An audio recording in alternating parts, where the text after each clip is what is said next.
ഇന്നൊരു വാട്ട ഐറ്റിങ്ങിൻ്റെ കേട്ടാ. കാലത്ത് തന്നെ കഴിച്ചത് ചോറും മുതിരക്കറിയാണ്. നല്ല ടേസ്റ്റ് ഉണ്ടായിരുന്നു. വീട്ടിലുണ്ടാക്കിയായിരുന്നെന്ന് അറിയില്ല. അത് കഴിഞ്ഞിട്ട് നമ്മൾ ഷോപ്പിലേക്ക് എത്തിയപ്പോഴാണെങ്കിലോ ഒടുക്കത്തെ വിശപ്പ്.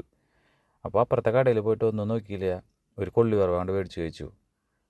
അത് കഴിഞ്ഞിട്ട് നമ്മൾ കോംപ്ലിമെൻ്ററി ആയിട്ടൊരു മാങ്ങ ജ്യൂസ് മേടിച്ചിട്ടുണ്ടായിരുന്നു. ആ മാങ്ങ ജ്യൂസ് അടിപൊളിയായിട്ട് നല്ല രീതിയിൽ അങ്ങോട്ട് കഴിക്കാൻ പറ്റി. വേറെ ഒന്നല്ല, നല്ല ദാഹം ഉണ്ടായിരുന്നു. അത് കഴിഞ്ഞിട്ട് ബാലൻസ് കുറവായതുകൊണ്ട് ഒരു 20 രൂപയുടെ ബദാം മേടിച്ചു. അതും നല്ല രീതിയിൽ കഴിച്ചു. ഇതൊക്കെ കഴിക്കുമ്പോൾ നിങ്ങൾ വിചാരിക്കും നിങ്ങൾക്ക് കടയിൽ തീറ്റ തന്നെയാണ് പരിപാടി, കടയിൽ വേറെ സെയിലൊന്നും ഇല്ലയെന്ന്. കട ഇപ്പോൾ തുടങ്ങിയിട്ട് കുറച്ച് നാളായിട്ടുള്ളൂ, സെയിൽ തുടങ്ങി വരണുള്ളൂ. അതിൻ്റെ ഒരു ക്ഷീണമുണ്ട്. അത് കഴിഞ്ഞിട്ട് നമ്മളൊരു 4 മണിയോട് കൂടിയിട്ട് ഒരു ഉണ്ട മേടിച്ചിട്ടായിരുന്നു. ഉണ്ടയാണെങ്കിലോ ഒട്ടുക്കത്തെ വലിപ്പം. നമ്മുടെ അവിടെ ഉണ്ടാന്നാണ് പറയുന്നത്, നിങ്ങളുടെ നാട്ടിൽ ഇതിന് എന്താ പറയാമെന്നൊന്ന് കമൻറ്റ് ചെയ്യണേ.